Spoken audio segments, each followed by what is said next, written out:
Yo, welcome back sa atin mga guys. Mga guys, dahil kabuti season ngayon, ipapakita ko sa inyo kung paano ba kunin yung kabuti. Ganito kasi kami muha na kabuti sa amin mga guys. Ngayon lang ako makakapag-upload ng video kasi inantay ko talaga tong content na to yung panahon ng tagkabuti. Ito pala yung tinatawag namin na mamarang na kabuti. Na talagang lumalabas lang siya kapag yung buwan ng October, September or pagpasok ng August, meron na talagang kabuti. Habang kami naglalakad, may napansin kaagad kaming kakaiba. At sa puntong to, medyo kinabahan na kaagad ako. So ayun mga guys, habang kami naglalakad, di namin naasahan, may nakita kaming ahas. Ito mga guys, pinagyayabog yan. Ayan mga guys, aksidenteng nakita namin at ay biya, kaya ayan, pinagyayabat namin mga guys. Ayan. So ayun mga idol, ayun yung hindi ko malapitan Buhay pa, ayan pa Ayan mga guys, ayan yung ahas Buhay na buhay. Ayan na guys, tusok-tusok na. Ayan na.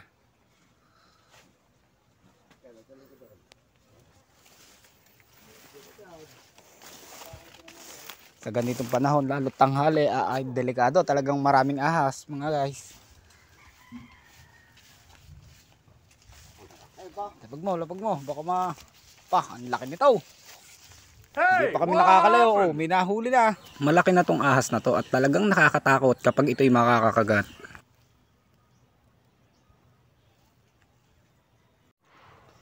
So ayun mga guys, nahuli na natin yung isang ataybia. Napakalapad. At syempre, tuloy pa rin tayo sa ating adventure. Gala, mga hunting ulit tayo na kung anong mahuhuli dito.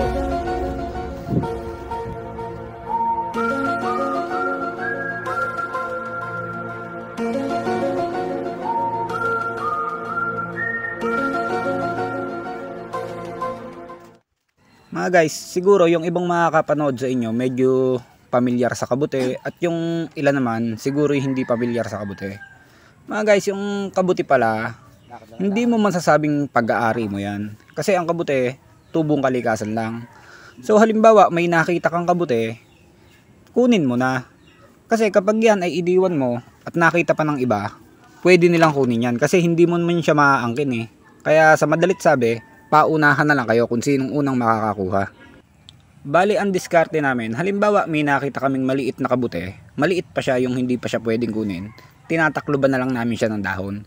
Yung bang para lang hindi makita ng ibang naghahanap.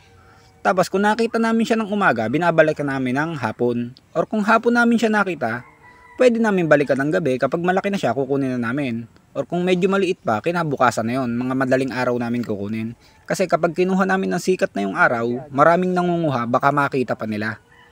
Kaya ganun nga yun, sa madaling araw namin kukunin para sigurado. Para pagpunta namin, may makukuha kagad kami. At dito sa lugar na to, nakuhaan na siya ng kabuti.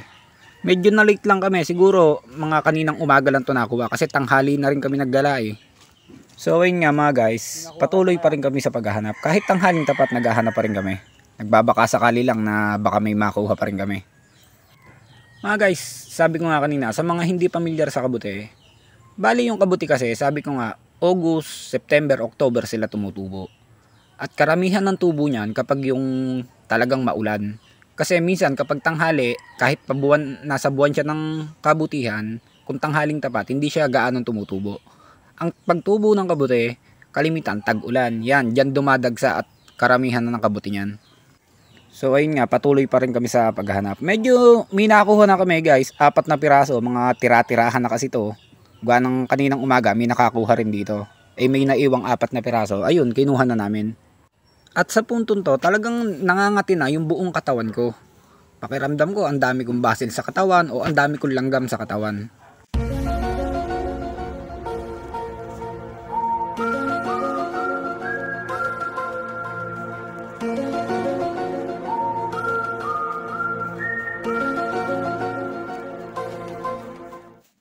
Medyo marayo na rin yung nararating namin guys. At ilan piraso pa yung nakukuha namin. Kaya medyo tinatamad na rin akong maghanap.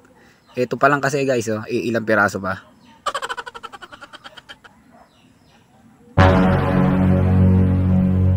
Sa pagkakataong to guys, medyo lumakas yung loob ko. Parang pakiramdam ko kasi parang may makukuha kami rito eh. Tignan nga natin kung meron nga.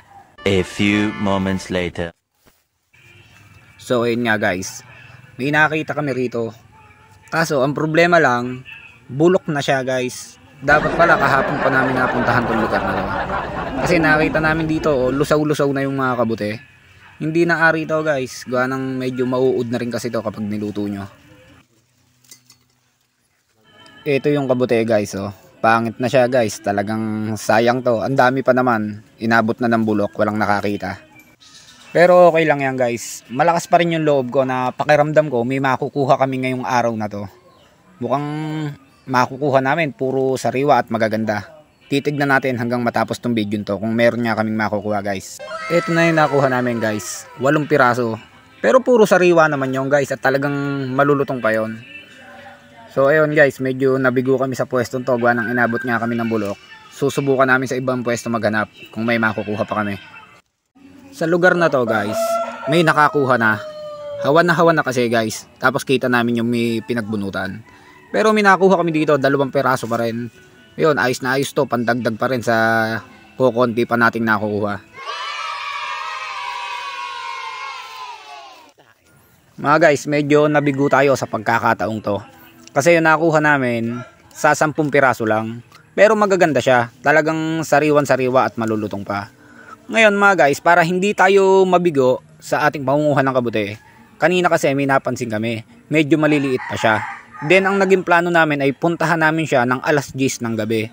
Kaya kinailangan namin ng mga pananlaw, flashlight, para may sapat kaming ilaw pagbalik namin mamayang gabi.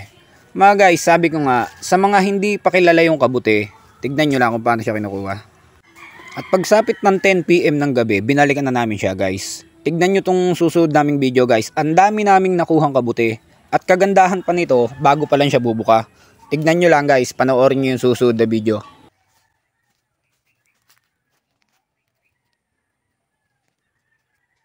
Welcome back mga guys. Time check tayo, alas 10 na ng gabi. Ngayon, handa na kami para balikan yung nakita namin kabuting maliliit kanina. At eto nga oh, ilan kaming magkakasama. 4 kami dito. Shoutout kay Dondon, kay Kuya Arman, tsaka kay Kuya Patik. So yun guys, talagang napakadilim na. At may kalayuan din kasi tong nakita namin kabute mga guys. Pero tignan nyo lang guys, napakarami namin ditong mabubunot na kabute. Medyo maliliit pa siya, pero okay lang guys, gawa nang nakabuka na rin siya, kaya pwede na rin siyang kunin. Bali nandito na pala tayo ngayon guys sa pagkukuhaan natin ng kabute. At eto nga, nagsisimula na kaming magbunot. Medyo hindi namin mapansin yung iba guys kasi nga gabi na. At medyo kakulay ng dahon kasi yung kabute. Ayan lang guys, pagbasdan nyo lang. Eto na pala yung nabubunot namin. Medyo kakaunti pa kasi kakaumpisa pa lang namin dito magbunot. Yung ibang kabuti naming nakikita, medyo may kaliitan pa. Kaya iniiwan muna namin sila. Tapos bukas na madaling araw namin sila babalikan.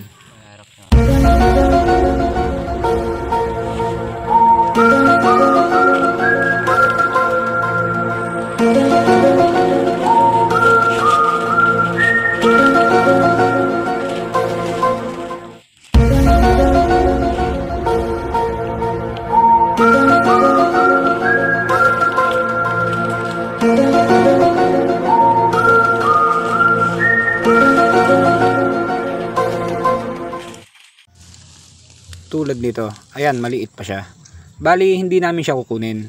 Tapos meron pa rin dito. Marami pa to guys, sabi ko nga dahil gabi hindi naman lahat makukuha namin. Bali yung malalaki lang nakikita namin, tapos yung maliliit hindi namin kinukuha at bukas na lang namin kukunin ulit. Mga guys, dito ko na pala tatapusin yung video natin, sana nagustuhan nyo.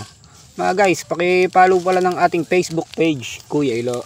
Tapos wag nyo naman po sanang kalimutan na i-share yung ating video. Para yung ibang hindi pamilyar sa kabute, magkaroon sila ng idea kung ano ba yung kabute, kung papaano ba kunin to, at kung kailan ba to tumutubo.